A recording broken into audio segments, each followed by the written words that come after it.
Por lo pronto, pues si te parece, mi querido Alberto Nájar, pues vamos pasando con los maxi abogados que ya están por ahí. David Peña, Federico Anaya, muy buenos días, caballeros, bienvenidos. Buenos Hola, días, buenos compañero. días. Ernesto Alberto, buenos días, Federico. ¿Cómo están? Buenos días, bienvenidos. Arriba y adelante. Vamos adelante con esta mesa. Así tiene que ser. Pues mi querido Federico Anaya Gallardo, magistrado, abogado, pues el primer tema, que es precisamente estos ángulos que encuentras en el caso del Instituto Nacional Electoral, donde pues en esta puya o pugna que ha tenido con la presidencia de la República o viceversa, como lo quiera usted leer, en lo que toca a la revocación de mandato, pues aparecieron en distintas instancias de gobierno un combo, una carambola ahí donde pues aparece la Secretaría de Hacienda y Crédito Público, aparece el Tribunal Electoral, aparece el Poder Judicial, en fin, aparecen varios órganos ahí. ¿Cuál es tu valoración finalmente hasta este momento, hasta donde está, que de hecho el presidente de la República hoy dijo, pues ya se ha hablado mucho al respecto, pero siguió hablando otra vez, pues en este marco pues de impunidad, por decirlo de alguna manera, de los gastos onerosos que hay en este instituto que se ha negado pues a llevar a cabo la consulta por la revocación de mandato. Bueno, Ernesto, yo eh, daría un primer saque pensando en el tema que ustedes acaban de discutir. Luis Echeverría Álvarez, si ustedes hubieran visto al burócrata que era él a principios de los años 1950, o incluso cuando ya era poderoso, a principios de los años 1960, en realidad era una nulidad. Estaba bien casado con la hija del gran cacique jalisciense, el general Zuno, que por cierto es uno de los grandes generales de la izquierda mexicana. Si es que, sí, no, también había una izquierda mexicana cacique, ¿sí? Pero aparte de eso, no era una persona de lo más interesante. Y ahora que estamos discutiendo cómo está terminando, de pronto creo que empieza a ser evidente cuál es el error. El error es hablar nada más de biografías. El problema es sistémico. Y el problema, por ejemplo, Pedro Salmerón lo ha dicho, el presidente Echeverría, que parece ser tan poderoso, en realidad es tremendamente débil si lo comparas, por ejemplo, con Cárdenas. Cárdenas, en los años 30, tenía un pleito de a de veras en contra de los empresarios de Monterrey. Los empresarios de Monterrey hicieron una huelga empresarial, cerraron las industrias de su estado, y luego el general hizo una huelga de trabajadores y cerró el estado otra vez, y ganó el general. Echeverría dobló las manitas después del asesinato de Garza Sada. O sea, el nivel de poder no tiene sentido. O sea, parece muy poderoso, pero no lo es. Pero entonces, ¿quién mató? ¿Quién desapareció a todas las víctimas de la guerra sucia? Y eso es una cosa sistémica, no es Echeverría el diablo, eso es bien fácil, es una salida linda para nosotros. ¿Cuáles son las instituciones? Y hago la liga con nuestro tema. Las instituciones en 2022 son muchísimo más fuertes que lo que eran en los años 70. Y también mucho más fuertes que en la época del general Cárdenas. El general Cárdenas, de alguna manera, es un director de orquesta y hay muchos actores, pero es muy poderoso como persona. Y también Echeverría, aunque mucho menos que Cárdenas. Pero aquí lo que importa es que nadie tiene todo el poder concentrado, ni siquiera el presidente de la República. Yo insisto, por eso todas las mañanas tiene que ir a una mañanera para poner la agenda y jugar el juego donde él solamente tiene un poder marginal. El verdadero poder en los medios lo tienen los corporativos de medios que están en su contra, por ejemplo. El poder del dinero sigue siendo, como siempre ha sido en este país capitalista, muchísimo más fuerte que la presidencia, aunque menos articulado. Ahora, el asunto es que por primera vez estamos viendo que un segmento del Poder Judicial, que es el Tribunal Electoral, toma una decisión y tenemos a dos facciones, a dos grupos diciendo que les dieron la razón. Lorenzo Córdoba, feliz de la vida, aunque un poquito desencajado, dice que ganó el pleito ante el tribunal porque el tribunal básicamente dice quien tiene que darles el dinero para hacer la consulta revocatoria es Hacienda. Y entonces dice Lorenzo, palabras más, palabras menos, ahora no nos van a poder contestar como siempre lo hacen diciendo que háganlo con el dinero que tienen. Ahora va a tener que justificar por qué nos da el dinero, cuánto nos da, etc. Ahora, ¿eso es ganar? No me queda claro. La banda de reporteros de Sin embargo, Páez, Alejandro, dice que en realidad eso es una derrota, porque ahora Hacienda efectivamente les va a decir a los del INE, oye, tus cuentas no cuadran, podrías haber hecho muchas más economías en los últimos 3 años y este año puedes hacer economías y por lo tanto, si me dices que necesitas 2,000 millones, yo te puedo dar 1,000 millones porque tú puedes ahorrarte 1,000 millones más, por ejemplo, jugar con las cifras. Y eso que acabo de decir, no lo habíamos visto realmente nunca. O sea, tú tienes a los poderes de la federación peleándose y argumentando. Y no tienen manera, ni el presidente, ni el INE, ni el tribunal, de definir la cosa de un manotazo en la mesa. Yo creo que eso es una cosa muy novedosa y muy buena. Y significa que lo más interesante es la institución completa, el Estado. Ojo, no es que quiera yo quitarle la responsabilidad a las personas individuales.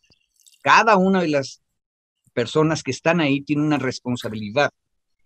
Por ejemplo, Lorenzo Córdoba tomó la decisión personal de negarse a cualquier tipo de austeridad y por eso tiene la mala fama que ahora se ha ganado. Y Andrés Manuel López Obrador ha sido congruente en ese punto y por eso tiene mucho apoyo ahora. Entonces, importan las personas, pero yo creo que lo más importante es el sistema. Y bien les dijo su anterior entrevistado, las instituciones son las que tenemos que empezar a investigar. En Echeverría hay que ver qué pasó con el ejército, qué pasó después de la guerra sucia con el ejército, e igual aquí tenemos que ver las instituciones cómo están peleándose y en qué va a terminar este asunto. ¿Cuál es tu valoración, David, sobre este tema? Ya las interpretaciones están allí, finalmente el dinero difícilmente se va a entregar al INE como lo ha solicitado, se hizo una propuesta de un plan de austeridad, en fin, esto tendrá que seguir su curso. El INE está obligado a cumplir con la ley y la ley, entiendo, establece que tiene que llevar a cabo el proceso de revocación de mandato de este referéndum en las condiciones iguales a las de la última elección federal anterior, es decir, que no puede decir que instalaría menos casillas, por ejemplo. Entonces, desde ese punto de vista quisiera pedir tu valoración y también en otro. Bueno, ya estamos al cuarto para las 12, un proceso de esa envergadura no se organiza en 3 días. Así que a lo mejor también por ahí es que están tratando de hacer alguna salida de ese sentido. ¿Tú cómo lo ves, David? Mira, yo de entrada, igual que Federico, quiero enlazar con el tema anterior que acaban justo de ustedes de platicar sobre 2 aspectos, creo que me parece importante. Primero, la concepción o la construcción que seguimos teniendo de justicia es igual a cárcel. Es decir, y un poco insistías tú, Alberto, hace rato, ¿no? Es que tendría que haber pisado la cárcel, ¿no? Como en el término de Echeverría. Yo puedo compartir contigo. Y yo también. Ernesto, yo puedo compartir con ustedes, digamos, esta necesidad, Federico ya también se sumó, esta necesidad de ver esa imagen, ¿no? Porque además sí tiene un efecto simbólico, digamos, social, históricamente. Pero más allá, creo, y justo cuando estaban comentando eso, se me venía a la memoria el procesos que están teniendo en la Justicia Especial para la Paz en Colombia. Justo derivado de los acuerdos de Cuba, de los acuerdos para terminar el conflicto con las FARC, se establece esta Justicia Especial para la Paz como un modelo de justicia transicional. Y una de las prioridades que tiene el sistema, este sistema especial, esta Justicia Especial para la Paz, es conocer la verdad de los hechos. Incluso sacrificando en algunos procesos, y ha sido criticado o ha sido cuestionado a nivel interno, sobre todo de la derecha en Colombia, de que estos procesos sacrifiquen, entre comillas, la justicia común, es decir, la cárcel, la sanción, por el conocimiento de la verdad de los hechos. Y yo sí me sumaría a esta posición de justicia transicional o esta visión de justicia transicional donde justo para resarcir el daño hecho a la historia de un país, es más importante el conocimiento de la verdad, el esclarecimiento de los hechos, a que una persona pueda estar 5, 10 o 20 años en la cárcel si eso no se traduce o si eso no implica el conocimiento de la verdad, el desenmarañar las redes que operaron, el poder fincar o establecer quiénes tuvieron la responsabilidad de la participación en esos hechos. Entonces, solo como comentario, digamos, hay experiencias internacionales en donde, insisto, se ha sacrificado, por así decirlo, o sea, el tema de la justicia ordinaria, pensando en la cárcel, por esta nueva forma de justicia que tiene que ver más con una transformación social, la reparación simbólica, el conocimiento de lo que pasó, de los hechos, la transparencia, es decir, el derecho a la verdad. Imponen o sobreponen el derecho a la verdad por este derecho a acceder a la justicia de forma tradicional. Cierro, digamos, el comentario porque justo me quedó ahí el gusanito sobre las posiciones y me parece importante igual colocarlo, ¿no? Bueno, ahora, recuperando el tema, que este primer tema que nos estamos abordando. Oye, David, perdón que te interrumpa, nada más ahí sobre esto que estás comentando y que también Federico comentó, una pregunta curiosa o de interés que tiene que ver esto que le preguntaba a Jacinto hace un ratito de qué delitos se le tendrían que imputar. Genocidio, dice, pues no sé, no hay elementos. Bueno, en términos penales, ¿qué tendría que imputarse? Y digo, nada más me llamaba la atención, perdón que también me esté desviando del tema original, pero aprovechando que los dos lo comentan, pues que 50 años después, pues no sepamos pues qué delitos se le tendrían que imputar a este expresidente que Federico pues ya lo señaló como un expresidente débil, pero pues yo no lo recuerdo débil como secretario de Gobernación ni como presidente de la República. Que sea débil después, quién sabe, pero es otra cosa. Perdón que me estoy desviando. Pero sí. Ya que te metiste, me meto yo también. Nada más una cuestión, David. Si queremos un delito, es colisión o coalición de servidores públicos para cometer otros delitos. Y eso aparte nos deja la situación institucional. O sea, él es parte. El secretario de Gobernación es poderoso y este señor, Luis Echeverría Álvarez, es parte de un mecanismo. Entonces, una coalición de servidores públicos para cometer multitud de crímenes. Ya. Sí, y yo recupero ahora sumo a esta discusión a Martina Salazar en el chat que nos dice ella, la justicia transicional también implica judicialización de los mandos, de genocidas en este caso, de los responsables. Sí, yo no estoy señalando es decir, que queden en la impunidad. Creo que a lo que el comentario del complemento va justo la necesidad de conocer qué fue lo que pasó. Hoy, 50 años después, no se tiene la certeza, la claridad de la verdad de cómo se operó, quién ordenó, quién ejecutó, a partir de qué estructura. Hay inferencias, hay conjeturas, hay análisis históricos, pero precisamente en términos de justicia, de conocer la verdad, no se conoce. Y creo que me parece que ese sería uno de los primeros problemas para poder imputar algún delito a Echeverría. Es decir, le vas a imputar un delito a partir de lo que tú tienes conocimiento o probado. Y el tema es que hoy, 50 años después, pues se conocen muchas partes de la historia, pero no se conoce la versión completa de la historia. Es decir, como no conocemos la versión completa de la historia, la dimensión de lo que implicó esa responsabilidad individual de Echeverría, y como dice Federico, compartida con un conjunto de funcionarias y funcionarios en esa época, no conocemos ese detalle, digamos. Por eso la acusación que se tuvo en ese caso de la FEMOS contra Echeverría era bastante débil, porque no se tenía realmente una investigación de fondo, y creo que ahí partiría uno de los datos, uno de los elementos. ¿Qué delitos se le pueden imputar? Pues a partir de lo que se documente, a partir de lo que se registre. Hoy, salvo, como dice Federico, coalición de servidores públicos para cometer algún delito ejercicio indebido o abuso de autoridad, que ya prescribieron todos. De los que son de lesa humanidad, insisto, probablemente puede ser por mi ignorancia, pero no conozco datos duros de las investigaciones penales o investigaciones ministeriales. Insisto, sí hay históricas, sí hay muchas investigaciones históricas, pero en materia ministerial o penal no conozco algunos datos duros para poder imputar algunos de estos delitos de lesa humanidad. Si se puede retomar la parte histórica, que me parece importante, y ahora lo va a hacer esta comisión presidencial para la Guerra Sucia, digamos, o para todo este proceso hasta el año 1990, que se conformó hace un par de semanas, un par de meses. Creo que esa es una gran tarea, no tanto en la visión de judicialización, sino más bien en la revisión histórica o en la reconstrucción histórica de los hechos. Este no era tema, pero ya nos quedamos, ya nos clavamos. Ahora sí decías lo del INE. Bueno, Federico, ibas a añadir algo. No, exacto. A ver, lo ligo con lo del INE.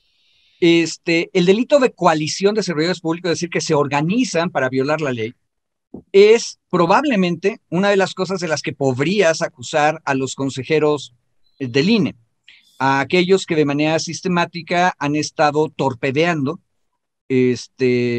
por ejemplo, las políticas de austeridad. Ojo, el poder ejecutivo en estos 3 años de obradorismo ha sido increíblemente respetuoso de la autonomía de los otros poderes. Ojo, y el INE es un poder, aunque no sea electo, es electo indirectamente a través de la Cámara de Diputados, y es el poder electoral. En Brasil o en otros países existe un poder electoral, ese es nuestro poder electoral. Y hay una parte del Consejo General que tomó la decisión de que no iban a tener ningún tipo de austeridad. ¿Pueden hacerlo? Sí, lo pueden hacer, están en su autonomía para hacerlo. Pero visto desde el otro lado, podría interpretarse que eso es una conspiración para evitar que se cumpla otra ley, que es la ley de austeridad o la ley que establece un máximo de percepciones para los funcionarios públicos, porque son funcionarios públicos. Eso es una. Pero la pregunta es, ¿nos sirve el derecho penal para resolver ese asunto? No. En realidad lo único que hace es tensar más las cosas y aparte con los fiscales que tenemos, pues no, yo creo que no vale la pena. ¿Qué es lo que terminó pasando? Lo que terminó pasando es que les dijeron, sean austeros, caminemos juntos en la austeridad. Ojo, el viejo poder judicial captó el mensaje y no salió tan mal parado y siguen teniendo unos privilegios gigantescos. Pero lo que hicieron fue empezar a cambiar las cosas. Y para muestra nada más un voto. Éticamente perdieron la batalla ya, porque ahora venimos a enterarnos que un pequeño asunto, como por ejemplo, que esta élite burocrática dorada no quieren ir al ISSSTE, que por cierto es una maravillosa institución, le salvó la vida a mi padre,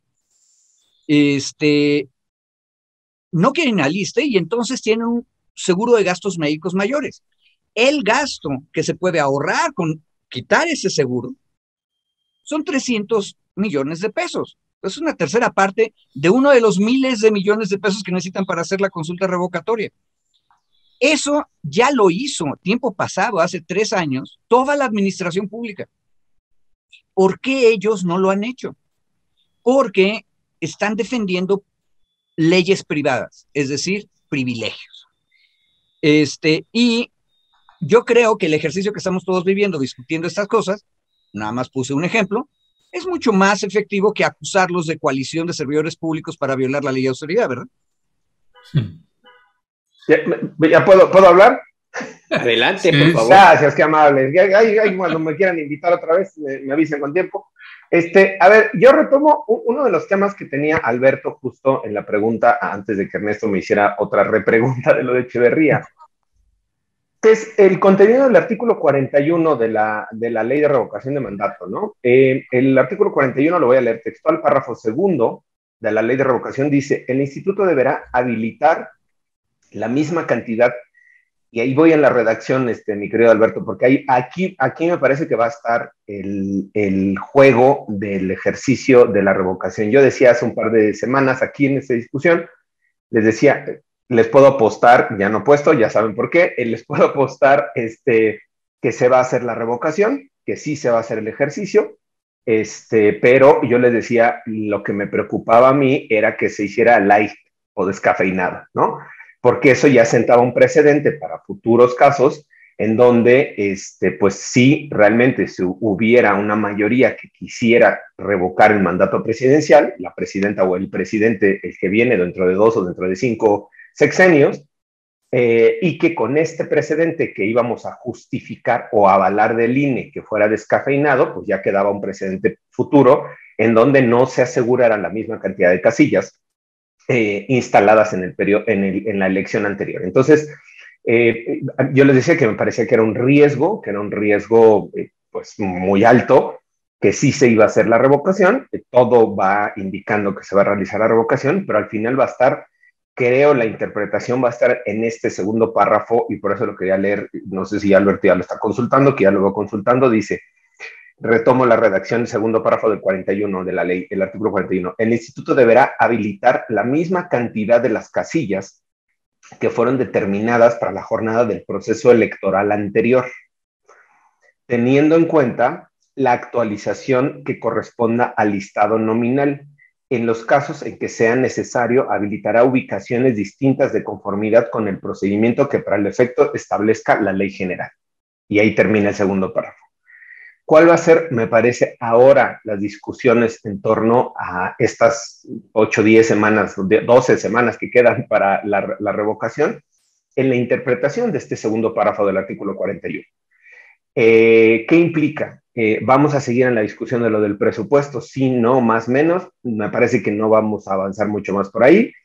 El obligar al Instituto Nacional Electoral de sumarse a la lógica de la austeridad republicana del presidente es un discurso político del presidente. Me parece que tiene sentido el que se sumen al carril o que los metan al carril, como dice Federico. Me parece que tiene lógica en cuanto a los principios, a las intenciones del presidente de generar una austeridad en todo el aparato gubernamental, pero eso no va a trastocar o a transformar de fondo la operatividad del INE. ¿Y a qué voy? Y con eso termino este comentario. El plan de austeridad que propone la Secretaría de Hacienda, efectivamente, más o menos millones, como dice Federico, son algo así como 850, 860 millones reducidos o ahorrados, entre comillas, en salarios en los servicios médicos, en los seguros del retiro o fondo de retiro. Y ahí sí yo difiero de lo que dice Federico. O sea, me parece que si hay la capacidad o la posibilidad de que las personas que tienen trabajo, las personas trabajadoras, sea del INE, sea de la UNAM, sea de cualquier otro lugar, puedan tener la posibilidad de tener estos fondos de ahorro o estos fondos de retiro o acceso a otros servicios médicos de salud que puedan ser privados, probablemente nosotros lo podamos ver en una condición de está muy mal que se gasten el dinero público en eso, ¿no? Y es una posición moral incluso. Hoy decía el presidente, al referirse a la austeridad, dice, no es una posición legal, es una posición moral. Y ahí me parece que está el tema central. El que nosotros nos podamos sumar a decir, sí, el INE gasta mucho en salarios, puede, insisto, ser una discusión que a mí no me parece ni siquiera interesante meternos a la discusión, porque esto implicaría que entonces lo que nosotros estaríamos buscando a la larga es que todos tuviéramos peores condiciones salariales, peores condiciones de atención de salud, peores condiciones de las que históricamente se han podido ir ganando. Y pongo igual uno de los ejemplos que se tenía cuando se desaparece Luz y Fuerza del Centro, era que tenía muchos privilegios el sindicato, tenía muchas canonjías el sindicato, y por eso se justificó la desaparición, entre muchas cosas, de Luz y Fuerza del Centro. Es decir, si han ganado esos privilegios, si los han obtenido mediante contratos, mediante luchas sindicales, qué bueno que los tengan. Y si tienen mejores condiciones de trabajo que la mayoría, qué bueno que los tengan. El presidente dice, es que nadie puede ganar más que yo.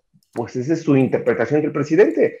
A mí me parece que ganan mucho los consejeros, sí, pero es una interpretación mía, es una valoración. Los magistrados ganan mucho, a mí me parece que sí, pero bueno, es una valoración mía. Eso se ha conseguido, se ha luchado desde cada uno de estos poderes, o sea, dado desde el Estado como prebendas para que se mantengan estos equilibrios, y bueno, pues habrá que ver la necesidad de modificar o de transformarlo eso, pero no es a través, y ya terminó, con esta forma del austericidio, de este plan que le están mandando, donde incluso de esos 800 millones, sí, el austericidio, de esos 858 millones de salarios, hay otros 800, un poquito menos de 800, 700 y tantos, que van a gastos de operación. O sea, es decir, la Secretaría de Hacienda puede cuestionar el tema de salarios y seguros, sí. El tema de meterse a cuestionar 700 millones de gastos de operación del INE, o sea, decirle, estos 700 millones no te los gastes en eso, a mí me parece que está excedida la Secretaría de Hacienda, perdón, dije Secretaría de Gobernación, la Secretaría de Hacienda está excedida y no tiene por qué meterse en los gastos de operación. En el otro tema puede ser, insisto, una visión moral, ética, como quieran, ¿no? Pero en los gastos de operación no tendría por qué meterse porque justo eso involucraría transgredir la propia autonomía del instituto. Además de que deja de la autonomía, que es importante, David, Federico, pues desgraciadamente no se ha construido todavía una área institucional, pues, que tenga la capacidad de identificación de los mexicanos como lo que representa la credencial del lector, que se ha convertido en la cédula de identidad nacional. Entonces ahí hay un elemento que también tiene que tomarse en cuenta al momento de afectar o no la operación de un instituto de esa naturaleza, donde no todo es debate político, también hay otros elementos que tendrían que analizarse en algún momento. Pero pues estamos en un debate bien político, muy politizado. Yo insisto en que el tiempo está ya encima, pero mientras son peras o manzanas, pues ya también la jefa de gobierno, Claudia Sheinbaum, ya también está ahí aportando su granito, granote, su declaración. Tenemos un video, no sé si lo podemos ver, si les parece, Federico, David, Ernesto, para ver qué es lo que dijo Claudia Sheinbaum, una aportación de una presidenciable a este debate. El presidente del INE es el principal vocero en contra del INE. O sea, ¿cómo justificar que con recursos públicos las mascotas de personal de confianza puedan tener los alimentos a las mascotas? Entre muchas otras cosas que se presentaron ayer. Entonces hay que decirle al presidente del INE que defienda al INE, pero que lo defienda no con estos gastos superfluos que se están haciendo en el Instituto Nacional Electoral, porque él parece el vocero en contra del INE. ¿Cómo lo ves, Federico? ¿Qué piensas? A ver, yo creo que ya ganamos institucionalmente, o sea, sistémicamente con todo este debate. Y una corrección a David. Me agarro de la última palabra que él utilizó. Estas son prebendas ganadas. La palabra prebenda, que originalmente era neutral, desde el siglo XIX es una mala palabra, es una canonjía, es un privilegio no debido ni ética ni jurídicamente. Y hay un intercambio de tweets en los últimos días muy interesante porque en algún momento el reporte de Hacienda nos dice que bueno, ¿sí me escuchan? Sí, te escuchamos. Adelante. De repente el reporte de Hacienda nos va a decir, no se van a afectar derechos laborales y sindicales. Y creo que fue Ciro Murayama el que dijo, pero sin el INE no hay sindicato. No hay sindicato, ese es uno de los problemas. En el INE lo que hicieron fue negociar grandes privilegios para la alta burocracia y decidieron eliminar cualquier posibilidad de organización sindical de tal manera que los privilegios que los neoliberales thatcherianos creen que son malos, que son los de los sindicatos, nunca existieron. Y lo que es más interesante todavía es que tienen ahí un pasivo laboral. Ahora siguen teniendo broncas laborales. O sea, no tienen sindicato, pero siguen despidiendo a personas. Normalmente la mayor parte de los pasivos laborales es personas que dicen que fueron malamente despedidas y quieren reinstalarse. Y eso es una mala política laboral, son malos patrones. Bueno, yo te diría que en términos generales todos los patrones tienden a ser malos. Pero el asunto es que nunca habíamos discutido con seriedad este asunto. Y creo que tiene razón Claudia. Hay un nivel, por ejemplo, si seguimos en el debate de qué debemos hacer con el personal de confianza. El personal de confianza no tiene la protección de los sindicatos burocráticos y no puede sindicalizarse en principio. Esto es de una ley de la época de López Mateos. ¿Por qué? Porque ya de por sí son el mando, o sea, son los capataces de la burocracia, por lo tanto no deberían estar en el sindicato, ¿verdad? Eso tiene lógica, pero el problema es que esas personas están desprotegidas, nada los va a ayudar en caso de que tengan un problema con el jefe. Pero caen, dice la ley burocrática para los trabajadores del Estado, que caen dentro de la Ley Federal del Trabajo. Entonces, ¿qué significa? Que el personal de confianza no tiene derecho a la estabilidad en el empleo y a quedarse ahí, no tiene base, pero sí tiene derecho, por ejemplo, a que lo liquiden 3 meses de su salario, más aparte una cierta cantidad, ciertos días por cada año que haya trabajado. Y eso nunca se había cumplido.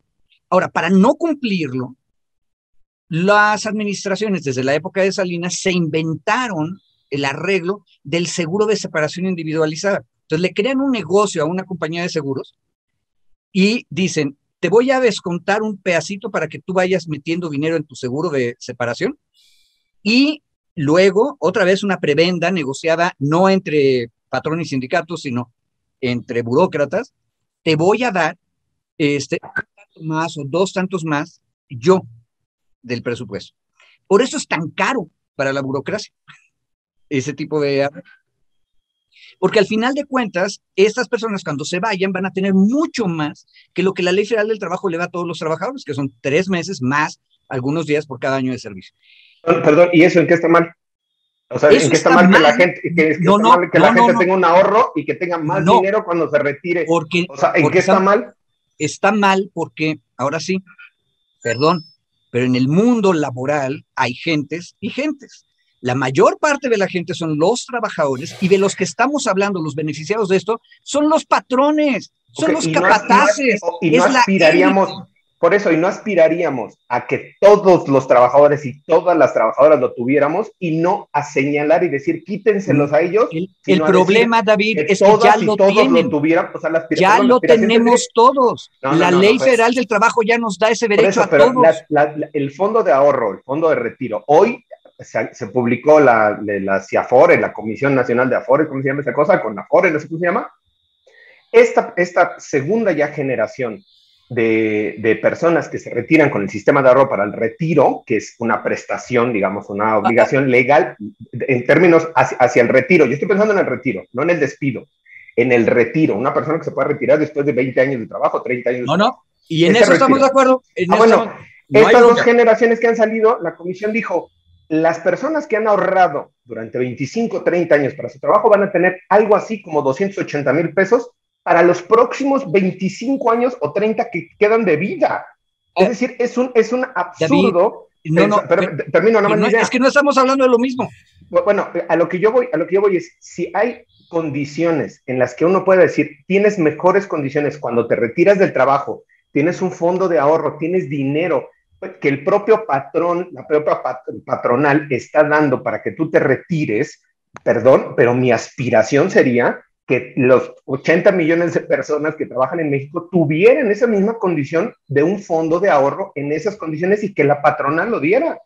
No pensar y decir, estos lo tienen, entonces hay que quitárselos porque la mayoría no lo tiene. Y termino, en el chat dicen, es que somos 80 millones. Claro, 80 millones de pobres, lo que se tiene que aspirar es a mejorar las condiciones laborales. No, en el chat a bajar las condiciones. En el chat está lloviendo. Más privilegios. Sí, ya me están hinchando. Ya me están hinchando. A ver, una cuestión. Nuestra función social es explicar el derecho, y el derecho es un enredo, hay que reconocer. Ahorita nos enredamos, David y yo, porque estábamos hablando en realidad de 2 cosas distintas que tienen un nombre parecido. Los fondos de ahorro para el retiro son en realidad el sistema de pensiones neoliberal, ¿sí? Y eso es otra cosa, es un derecho social que todos debemos tener, y antes lo teníamos vía el IMSS y el ISSSTE, y ahora lo tenemos a través de las AFORES. Eso es una cosa. Lo que estaba yo explicando es una cosa completamente distinta, es cuando el personal de confianza, que siempre son los mandos, siempre son los de arriba, es la élite, se retira porque se le acabó el contrato, porque lo despidieron, porque nombraron a alguien más en su lugar. Hay múltiples razones. ¿Tiene o no tiene derecho a algo? Sí, sí tiene derecho y ya está en la ley. Es la Ley Federal del Trabajo que dice tiene derecho a su indemnización constitucional. Nunca se la habían dado porque en el viejo régimen priista el asunto es que tú te disciplinabas, nunca pedías tu indemnización constitucional porque pasado mañana te iban a dar otro nombramiento más o menos igual en otra parte de la burocracia. Pero ese arreglo, que solamente se puede hacer cuando hay un solo partido que reparte todos los puestos, pues se acabó porque ahora, pues, lástima Margarito, donde te iba a dar yo el puesto, ahora lo tiene el otro partido, entonces pues, no puedo darte. Entonces lo razonable es citar la ley, y en la ley ya está, es indemnización constitucional, punto y aparte. Y eso, en lugar de regresarse a la ley, lo que hicieron las élites doradas fue agarrar y contratar un seguro para que te descuentan un dinerito a ti y luego el gobierno da otro tanto, y entonces vas haciendo un ahorrito para cuando se te acabe tu nombramiento o te despidan o te vayas. Eso no es la regla general para todos que ya tenías, que era tu indemnización constitucional. Claro. Y ahí es donde hay Pero un... eso no es, perdón, ese es plus a lo que te da la ley. O sea, se cumple con la ley más un extra. ¿Estamos de acuerdo? Sí, pero... Ok, ya. ¿Ese extra mejora tus condiciones de retiro? No, Sí, no sin son, que no son tus condiciones de separación. Ok, tus condiciones de separación de trabajo. ¿Mejora tus condiciones de separación de trabajo?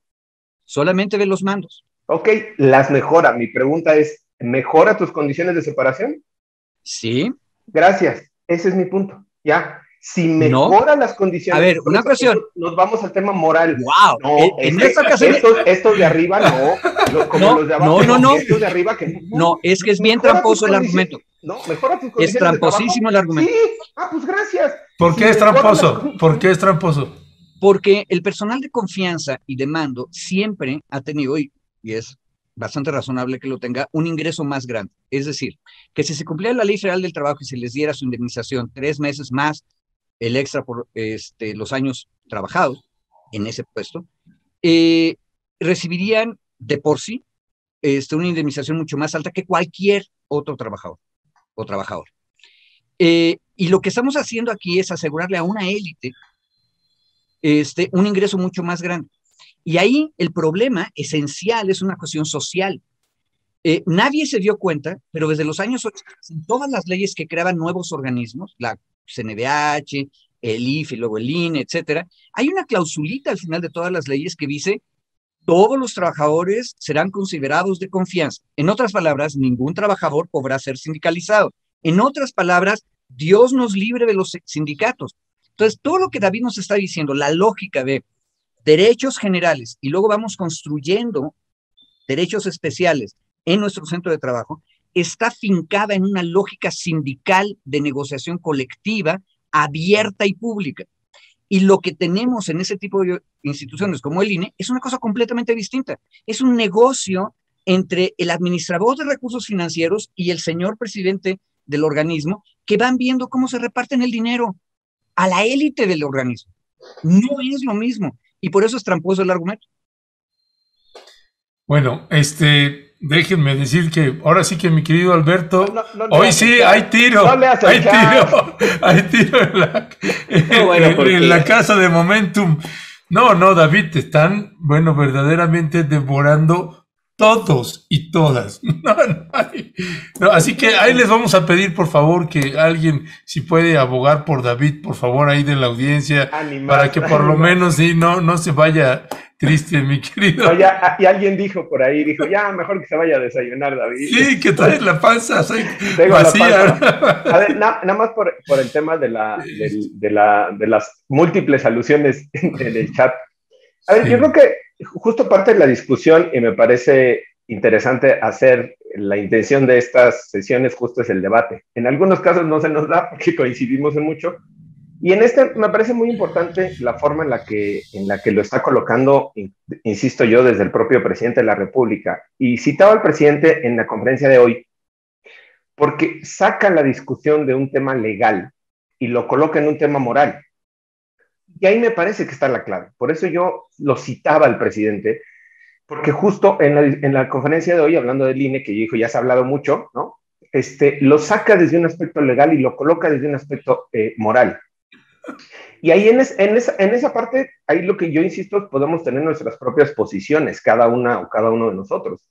El que nosotros podamos cuestionar, y decía yo, los salarios que reciben, las prestaciones que reciben, puede ser, algunas personas yo puedo considerar que están excesivos también, yo no estoy justificando ni estoy diciendo que qué bueno que ganen tanto, no, a mí me parece que es un exceso también. A mí me parece en estas cosas, lo del fondo del seguro de separación, lo del seguro médico, a mí me parece que no es tan a rajatabla decir está mal que lo tengan. No, yo creo que hay que hacer un análisis, insisto, mucho más de fondo, si se van a tener estas mejores condiciones, dice Federico, para la élite dorada, bueno, está bien, él lo califica así, son personas que trabajan en el servicio público, que están sujetas a un escrutinio público, que tienen un trabajo fundamental, aunque el INE lo puedan cuestionar. Y yo, un ejemplo igual, si el presidente le preocupa y la Secretaría de Hacienda le preocupa tanto el tema de los gastos del INE, en el fondo de lo que se aprobó, en el presupuesto que se aprobó el año pasado, por ejemplo, no trastoca los gastos que se presupuestaron para las elecciones de este año. ¿Por qué? Pues porque al presidente le interesa que se realicen las elecciones en los términos como se han venido realizando, aunque pueda cuestionar al INE, porque tiene preferencia Morena en 5 de las 6 gubernaturas, y entonces al presidente también le interesa, y a la Secretaría de Hacienda, que se realicen esas elecciones en los términos y como lo planteó el INE. Es decir, mi pregunta es, si vas a cuestionar la estructura, la institucionalidad, los gastos, la operatividad, no afectaron la realización de las elecciones. Y mi pregunta es, ¿por qué en el términos presupuestales nos afectó el ejercicio de las elecciones? Pues porque hay un interés político. Hay un interés político en que se hagan esas elecciones porque Morena tiene la posibilidad de ganar 5 de las 6 gubernaturas. Entonces, creo que justo el debate me parece interesante, no es, otra vez, no es ponernos entre defiendes al INE o defiendes los privilegios, porque justo es al debate de la dicotomía del blanco y negro donde nos ha llevado la polarización, sobre todo en redes sociales y esta manipulación de la información. Creo que hay que tener un análisis mucho más de fondo, no es solamente, defiendes a los privilegios de esto, no, hay que ver un análisis de fondo, y yo insisto, me parece sí preocupante que sigamos en esta lógica y que vamos como sociedad a avalar que se haga una consulta de revocación de mandato sin establecer, sin cumplir con los requisitos y con todas las condiciones que establece la ley, porque sí va a generar un precedente muy adverso. ¿Se va a generar una política de austeridad en el INE? Yo creo que sí. ¿No se van a recuperar los 2,000 millones de pesos que tienen proyectados? Yo creo que no. Se hará un ahorro, no sé, de 600, 700 millones probablemente. No va a impactar realmente en cuanto al fondo de la operatividad del INE, lo que se vaya a hacer, pero sí puede generar, insisto, un precedente. ¿Vamos a seguir en la discusión de la austeridad? Me parece que sí. Vamos a seguir en el ejercicio de que desde la Presidencia de la República se evoque para que todas las instancias de la administración pública y organismos autónomos se metan al carril de la austeridad. A mí me parece que sí, que está muy bien y que se haga también, pero yo creo que el discurso de esta austeridad tampoco puede colocarse en una lógica de blanco y negro, de si es importante hacerlo o no. Y termino con uno de los temas que no hemos podido discutir, que me parece importante discutirlo. En la lógica de austeridad, la desaparición de varios institutos, entre ellos el Instituto de Ecología, el Instituto de Cambio Climático, que está proponiendo el presidente para ahorrarse ese dinero, y el que ha generado mayor discusión, desde luego, el Instituto Nacional de Lenguas Indígenas. Está proponiendo, mediante un decreto, una reforma, que el INALI pase a ser parte del INI, del Instituto Nacional para los Pueblos Indígenas, el INPI. En esta lógica de austeridad, ¿cuánto se está ahorrando, entre comillas? 70 millones de pesos.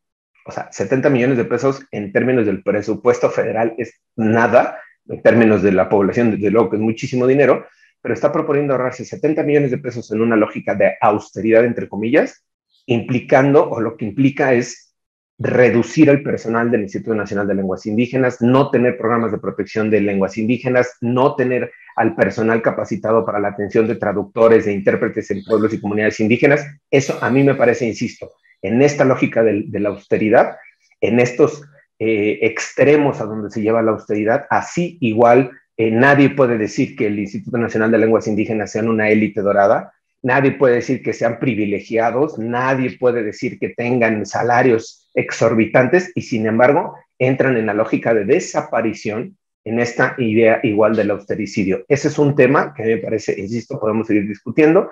Esta idea de desaparecer los institutos de cambio climático, el Instituto de Ecología, que son institutos además que hacen investigación, propuestas de políticas públicas, bajo la lógica de que el presidente dice no sirven para nada y los voy a desaparecer. A mí me parece que igual hay que tener esa discusión. La austeridad no puede llevarse a estos extremos de que yo no entiendo, yo no sé qué hace este instituto, no me cae bien, y entonces lo voy a recortar el presupuesto y lo voy a ahorcar. Y creo que el tema ahí, y lo podemos recuperar en el INALI, es un tema que se está dando la discusión, mientras a nivel internacional la política es recuperar y fortalecer las lenguas indígenas. En México la propuesta es, y ponía yo el ejemplo en comparación, desaparecer al instituto, pues porque son 70 millones de pesos que se pueden ahorrar, entre comillas, y convertirlo solo en una dirección en el INPI, y pues hay que se encargue de otros temas, ¿no? Creo que ahí va el tema de la discusión, insisto, no es colocarlo en blanco y negro, no voy a contestar el chat porque me tardaría como 7 horas aquí en hacer las respuestas, pero me parece que la discusión, insisto, hay que sacarla solamente defiendes a los malos que ganan mucho, frente al pueblo pobre que gana poco. Creo que la discusión es mucho más allá de fondo y estos espacios creo que nos permiten hacer justo esas discusiones.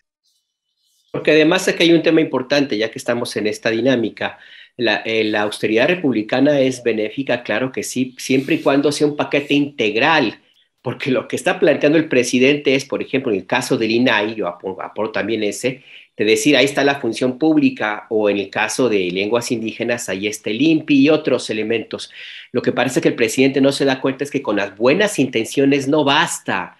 Tenemos una burocracia anquilosada, inútil, y pretender quitar las partes que más o menos han funcionado para dárselas a los inútiles, pues es no entender el gobierno de la República, con todo respeto para el señor presidente. Sí está bueno que se ahorren gastos, pero que también ponga a trabajar a quien tiene que poner a trabajar, porque no te sirve de nada el quitar un elemento u otro que más o menos funciona para entregárselos a lo que no ha funcionado nunca.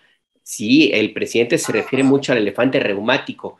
Sí, lo que te lo está empujando, lo que tú quieras. Yo creo que hace falta muchísimo más que el discurso, porque el problema con el presidente de la República es que se queda nada más en los enunciados. Él dice, ya no estamos en los tiempos de antes. Pues desgraciadamente sí seguimos en los tiempos de antes, en muchos aspectos, y la Fiscalía General de la República es otro ejemplo, por poner algunos casos. Yo creo que tiene que ser algo integral, Federico. Alberto, precisamente en la parte integral es donde tenemos que tener muchísimo cuidado. Y es cierto, el presidente de pronto va a una línea y va a rajatabla. Y eso es muy peligroso. Ahora, yo te diría que esa es la función del titular del Poder Ejecutivo. Donde tienes que empezar a poner los detalles es en la operación. Y ahí el ejemplo del INALI me parece perfecto. Porque el asunto es México ha tenido en los últimos 100 años, una política bastante consistente en términos de investigación y promoción de las lenguas indígenas. O sea, la razón por la que sabemos cuántas son, dónde están, etcétera, es porque el Instituto Nacional Indigenista hizo ese trabajo. Ahora, el Instituto Nacional Indigenista es el Instituto Nacional de Pueblos Indígenas. Entonces, la función ha estado ahí mucho tiempo, ha funcionado, bien o mal, el mismo Instituto Nacional Indigenista generó una autocrítica acerca de su propia tarea, o sea, el debate del indigenismo oficial y el nuevo indianismo y los líderes indígenas haciendo la crítica nació ahí, adentro. Entonces, yo creo que la pregunta es incluso al revés, Alberto. ¿Qué racionalidad tenía hacer un Instituto Nacional de Lenguas Indígenas cuando tú tenías un INI que hacía eso? Bueno, la racionalidad, voy a decir una cosa muy gruesa en general, pero creo que es una buena pista esta discusión que hay que dar. La racionalidad es, cada día el país es más grande poblacionalmente y sus élites también son más numerosas. Y hasta eso hemos tenido durante también 100 años un sistema de promoción social aceptablemente, bueno, más bien mínimamente bueno, para el 30% que logra llegar a la universidad, mínimamente bueno. Y entonces tú tienes gente que tienes que colocar en algún lado. Necesitas puestos de director general de administración de algo para los contadores o director general jurídico para los abogados. Y el problema es que ya no tienes suficientes. Entonces, si nada más tienes un INI, pues nada más tienes uno. Y entonces es bueno tener dos órganos descentralizados, el INALI y el INE. Y si puedes tener uno más, mejor. Y entonces vas separando, haciendo para cada función específica un nuevo descentralizado que significa crear una nueva burocracia. Eso no está mal si nada más estuviéramos repartiendo cargos burocráticos bajos y medios. De hecho, la ley burocrática previene que tú puedes tener multitud de departamentos y es para toda la República. Eso no sería problema. No, el problema es que tienes directores y directoras generales y coordinadores de asesores y tienes una burocracia arriba en cada una de estas cosas y eso es carísimo. Y ahí es donde está el costo de hacer descentralizados con personalidad jurídica propia, patrimonio propio. Y ojo, esto tenía una racionalidad política. Cada vez que tú tenías a un grupo opositor que había hecho la crítica acerca del cambio climático, lo que hacías es decir, sí, tienen ustedes toda la razón. Y ahora formaremos el Instituto Nacional contra el Cambio Climático. Y usted será el director general y usted podrá invitar a todos sus amigos para hacer el gran trabajo que ustedes tienen que hacer ahí. Y ojo, es un gran trabajo y lo tienen que hacer. Pero el problema es que en realidad es un sistema de captura de renta para tranquilizar a las élites emergentes. Políticamente hablando, funciona muy bien. Económicamente hablando, es un desastre porque no hay ninguna planeación y tienes a multitud de organismos haciendo lo mismo básicamente. Ahora, ¿cuál es el problema? Yo me temo mucho que en lugar de que los equipos ya especializados en el INALI se trasladen a donde deberían haber estado siempre, en mi opinión, es el INPI, en ese momento se nos van a perder esos equipos especializados, los recursos se van a perder y se los va a quedar la Secretaría de Hacienda en algún lado guardados para hacer otras cosas. Eso está mal. Y esa es la operación que no funciona, porque entonces perdemos todo. Pues es un tema que da para mucho y también ahí a la audiencia también que de pronto se le subieron las copas, por decirlo menos, y de pronto pues empezaron ya hasta con insultos y todo. Sí, eso no se vale. Aquí es al compañero, colega, amigo David Peña y eso no lo permitimos aquí. Además, David Peña tiene siempre todo nuestro respaldo, todo nuestro respeto y apoyo, así que me parece que además valioso que David Peña esté colocando unos temas precisamente que generan esto y lo que le invitamos a usted, particularmente a la gente que de pronto se está extralimitando en su enojo y empezó con groserías, insultos, pues que no sea así. Aquí de veras estamos compañeros y compañeras que hacemos nuestro análisis, nuestra valoración con conocimiento, como lo está haciendo David, lo ha demostrado así, Federico y los colegas que tenemos en las otras mesas. Así que le pedimos que ahí que le baje ahí a sus rayitas. Nosotros celebramos que haya un debate de esta naturaleza.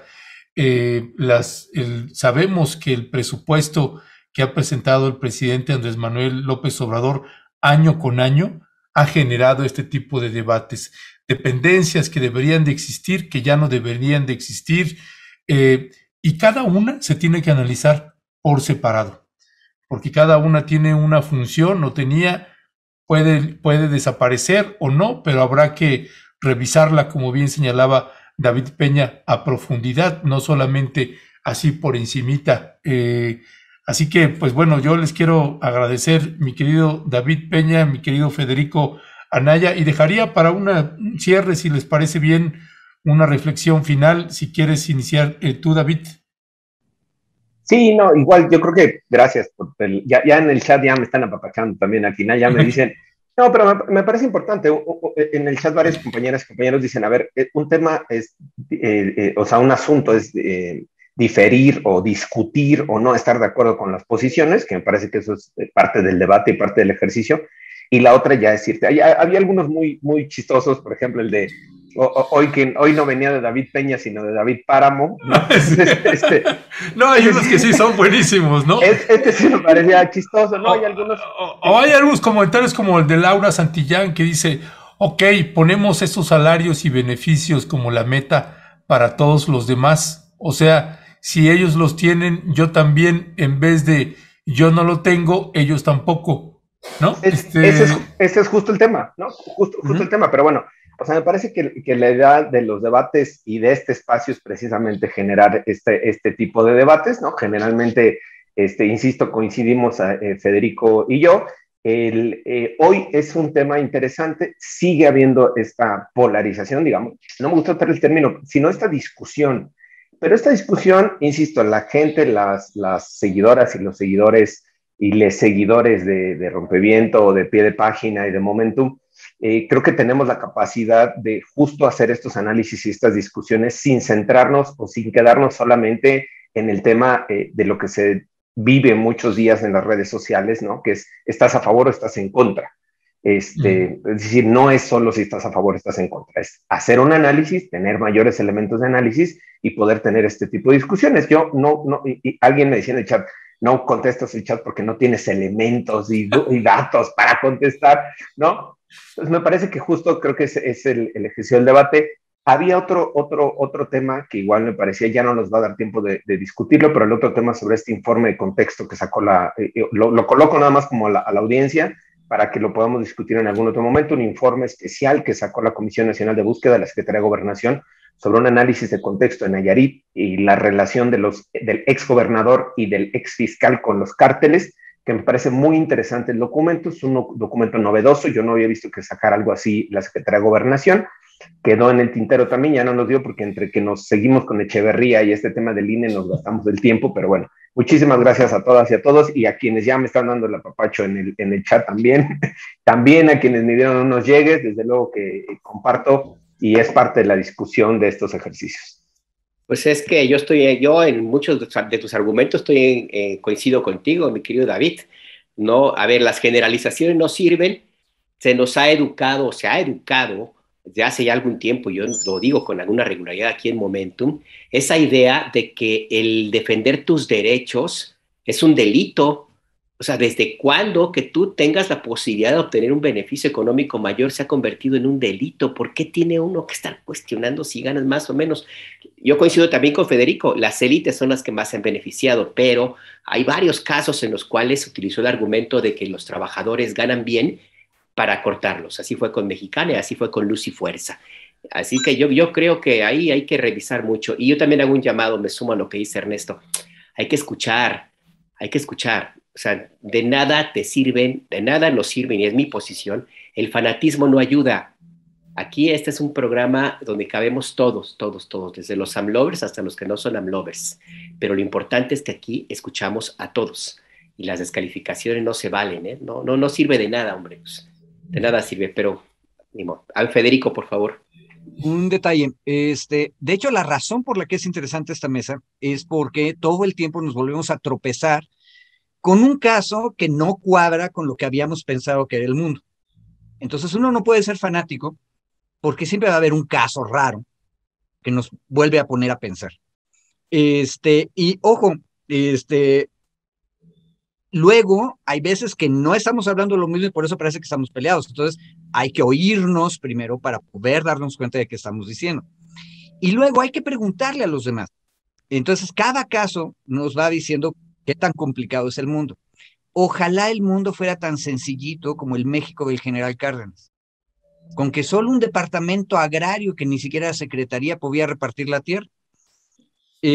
No, ya no es así, necesitamos instituciones mucho más complicadas y hay veces que no puedes evitar tener un descentralizado. Bueno, vamos viendo caso por caso. Ahora, ¿cuál es en el bosque oscuro de la burocracia? No va a faltar maligno diablo que de repente construye ahí un fideicomiso o un órgano descentralizado que nadie sabía para qué servía y que se está chupando el dinero y nadie sabe dónde lo metieron. Y eso pasa en todos lados y tenemos que estar perpetuamente vigilantes. Pero no podemos pelearnos a la mala. Y ojo, es divertidísimo encontrar oportunidad de que puedas decirle, ese es un argumento tramposo a tu codebatiente. Pero en el nombre de la humanidad, no se entusiasmen de más. No nos vamos a agarrar con el mazo, con el mallete de la justicia. Exactamente. Porque lo que queremos descubrir es la verdad. Y la verdad es múltiple y tremendamente complicada. Gracias gracias a ti, David. Miren, tenemos 5 minutitos más. Entonces me gustaría, perdón que ahora sí abusando, pero ya que se puso así calientito la mesa, pues cerrar estos 5 minutos, David, con el caso precisamente del gobernador Sandoval y del fiscal Abeitia de Nayarit.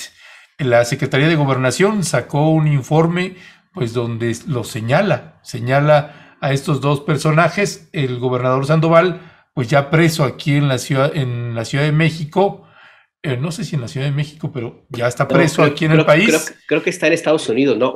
No, ese es el fiscal. El fiscal Abeitia es el que está en Estados Unidos y el exgobernador preso acá. Pero señala vínculos con dos cárteles, Cártel Jalisco Nueva Generación y los Beltrán Leiva, de estos dos, pues nada más y nada menos que un exgobernador y un exfiscal, David Peña. Sí, mira, yo decía, quería colocar el tema ya que nos dieron unos minutitos más. Se publica la Comisión Nacional de Búsqueda, que es una instancia de la Secretaría de Gobernación, hace un informe que le llama análisis de contexto, digamos, como parte de las acciones de búsqueda o de que se están haciendo en el estado, en Nayarit, junto con la Comisión Estatal de Búsqueda, para contextualizar, valga la expresión, este análisis de contextos para dimensionar o para entender en qué contexto se daban las desapariciones en el estado entre 2011 y 2017.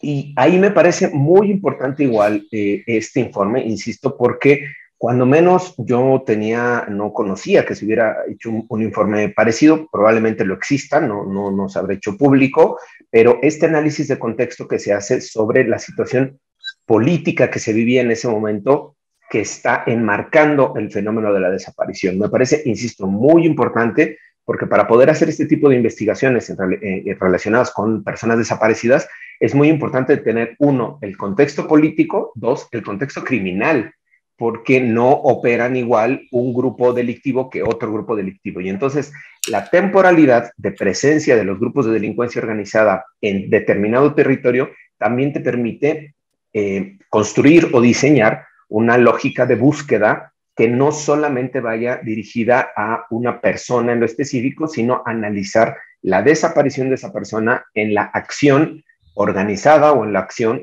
orquestada de grupos de delincuencia con cierta presencia, con cierto control territorial. No sé si me explico. Entonces, sí te permite tener este tipo de documentos, un análisis mucho más amplio para ver cómo vas a hacer estas investigaciones o cómo vas a hacer las acciones de búsqueda.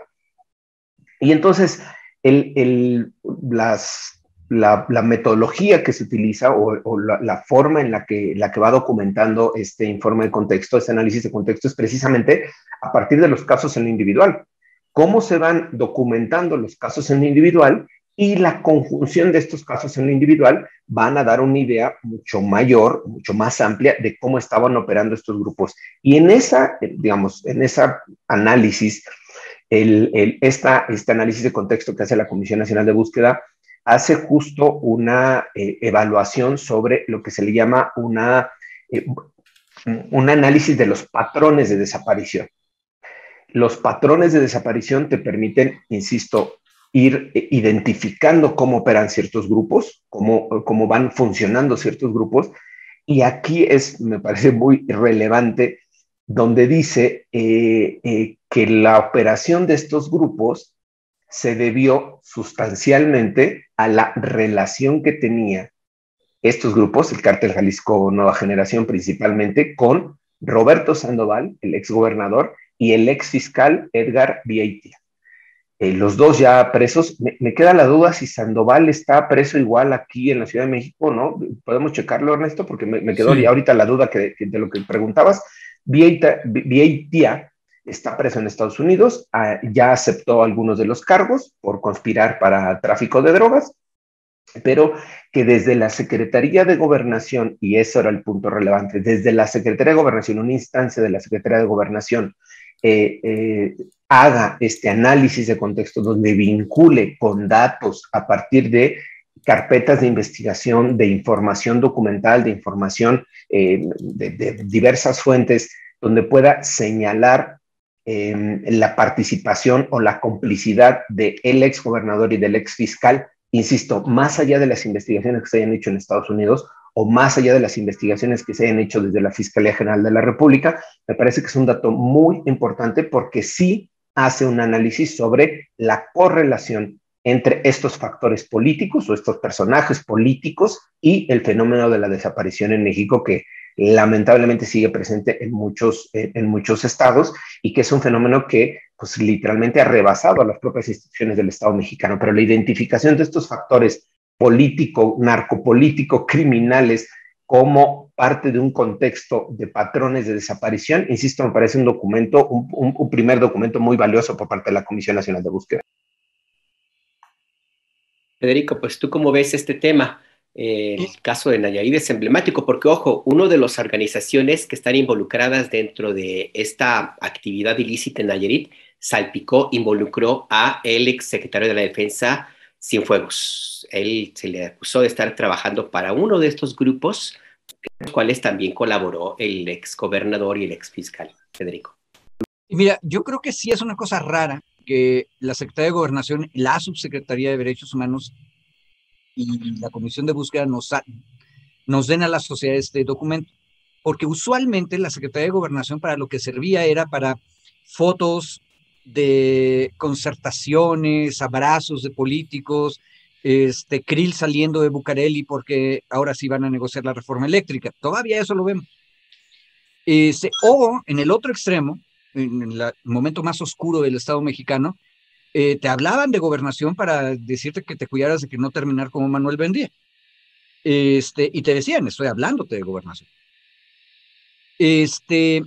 No, gobernación está haciendo algo que constitucionalmente tiene que hacer.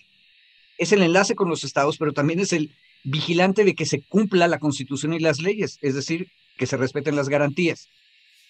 Por eso, Carpizo no estaba loquito cuando se le ocurrió que en la Secretaría de Gobernación tenía que nacer la Comisión Nacional de Derechos Humanos. Ya después se autonomizó. Y entonces, esto que está haciendo la Subsecretaría de Encinas es precisamente seguir en la línea de ese trabajo. Y es lo mismo que yo decía al principio de nuestro debate de hoy. Ahora sí tenemos instituciones muy complejas que empiezan con su pedacito de poder que tienen y cumpliendo su función constitucional, empiezan a decir las cosas. Si tú tienes un gobernador y un fiscal que se corrompen, esto no es nada más una cuestión moral que se va a castigar penalmente metiéndolos a la cárcel. Eso hay que hacerlo, sin duda. Pero significa que permites que el reino de la impunidad se meta en uno de los estados de la República y eso afecta directamente a las personas porque permite que haya desapariciones. Eso es el contexto que nos están explicando. Y yo necesito, y le agradezco al gobierno que me diga por qué están pasando las cosas. No estoy seguro qué es lo que vamos a hacer después, pero si tenemos un diagnóstico, tal vez sea más fácil encontrar una solución. Entonces, creo que es parte de lo mismo. Esta división de poderes ahora sí realmente existente, donde todo el mundo se pelea contra todo el mundo, le ofrece a la sociedad datos. Y este informe es un dato esencial. Ahora, qué bueno, por cierto, no seamos tan pesimistas, que en este caso ya tenemos a 2 de los involucrados debidamente guardados. No estamos seguros en dónde está Sandoval, pero entendemos que está guardado y eso ya es un paso adelante. Ya, pues Federico Anaya y David Peña, pues sí, es un tema que todavía da para qué hablar. También también la hija del gobernador Roberto Sandoval, que pues había alcanzado libertad, entiendo que bajo fianza, no sé bien ahí, pero y todavía está un proceso contra ella. En fin, es un tema que tiene mucho hilo. Sí. Perdón, Ernesto, no, solo un párrafo quería leer de este informe que estamos comentando, que me parece que es muy revelador, digamos. Cuando se plantea la Comisión Nacional de Búsqueda este análisis o esta hipótesis sobre las desapariciones, concluye en este informe, ¿no? Que entre el 2011 y el 2017, el gobierno de Nayarit funcionaba en coordinación, digamos, con el cártel de los Beltrán Leiva. Y que eso es, digamos, relevante que lo concluya la Secretaría de Gobernación. Y dice, en febrero, y lo cito textual, son 3-4 líneas. En febrero de 2017, el fiscal general de Nayarit le retira su apoyo al cártel de los Beltrán Leiva para asociarse con el cártel Jalisco Nueva Generación. Los Beltrán Leiva consideran esto una traición, por lo que buscan llevar a cabo acciones en contra de la fiscalía. Sin embargo, no lo consiguen hasta que encuentran condiciones favorables. Lo que ocurre cuando la fiscalía se debilita y pueden atacar a las personas que ellos consideraban que estaban directa o indirectamente relacionadas con el grupo ahora ejecutor de la fiscalía en la distribución de drogas, práctica que se conoce como una limpia de plaza. Desde entonces, la disputa por el territorio nayarita sigue activa y posiblemente parte de la estructura criminal de la fiscalía, y esto es importante, parte de la estructura criminal de la fiscalía siga operando con alguna de las organizaciones criminales. Termino la cita. Es brutal, es súper duro este párrafo, pero parece que también es muy importante que lo diga con todas sus letras y con todas sus palabras la Secretaría de Gobernación. Y sabes que ahí es algo que nos ha repetido una y otra vez Carla Quintana, la titular de la Comisión Nacional de Búsqueda, dice, es que insistimos una y otra vez que se necesita hacer un análisis de contexto, porque si no tenemos ese análisis, como esto que acabas de leer, ese párrafo es precisamente para entender la dimensión de un problema y para entonces pues hacer un trabajo para ver cómo atiendes y cómo lo enfrentas. Pues David Peña, muchísimas gracias. Además, tienes mi abrazo y mi corazón. Y mi corazón. Sí, y como siempre, un brillante abogado. Pésele a quien le pese, que no estoy de acuerdo contigo el día de hoy. Gracias, David, como siempre. Mi querido Federico Anaya Gallardo, como siempre, mi querido, un fuerte abrazo. Y seguimos al habla, viejo. Bien, saludos a toda la audiencia. Alberto, hasta luego. Nos vemos. Hasta luego, Alberto, Ernesto, David, cuídate. Chao, chao.